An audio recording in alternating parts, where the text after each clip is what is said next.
I ask unanimous consent the quorum be dispensed with. Without objection. And I note when I left the chair and closed our session on Thursday, you were in the chair. I opened the session here on Monday, you're in the chair. I hope you weren't here sitting in the chair all weekend. I was.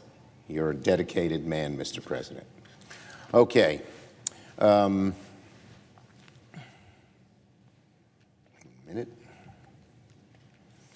Mr. President, as Democrats continue upholding our responsibility to preserve the full faith and credit of the United States, the position of the President, of Leader Jeffries, and of myself has not changed.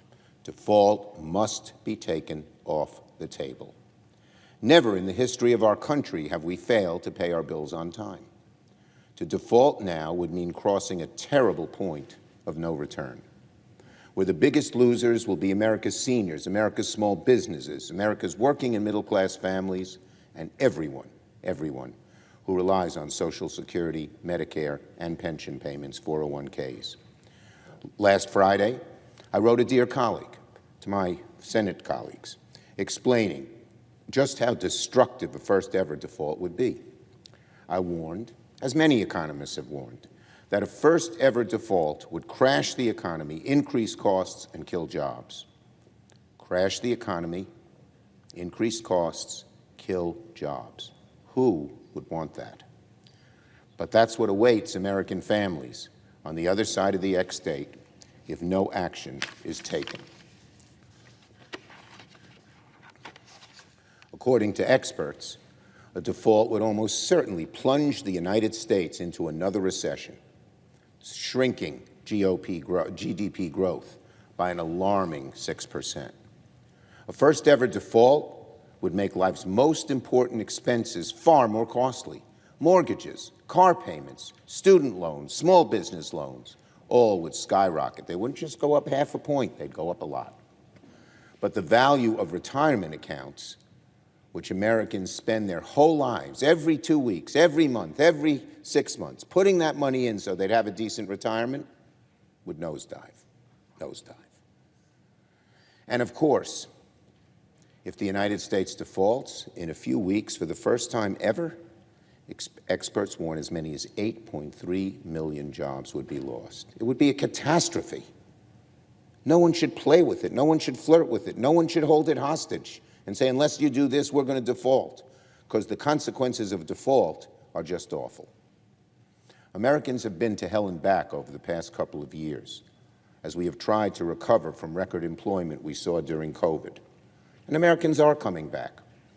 I spoke at a whole bunch of college graduations this weekend. And the students had been through COVID, had missed sometimes a year of school, a year and a half of school, 6 months of school, but they were bouncing back, raring to go.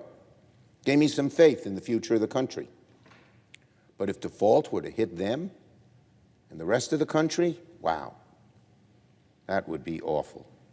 So for all of these reasons, and many more, I insisted last week, along with President Biden, along with Leader Jeffries, that default be off the table. Speaker McCarthy must commit to the same. Not saying, unless you do this or do that, we will default. The consequences of default are too terrible. And defaulting would mean that we would force Americans, as we recuperate from the pain of COVID, to go through what might even be a greater pain in a few short years after COVID had reached its zenith.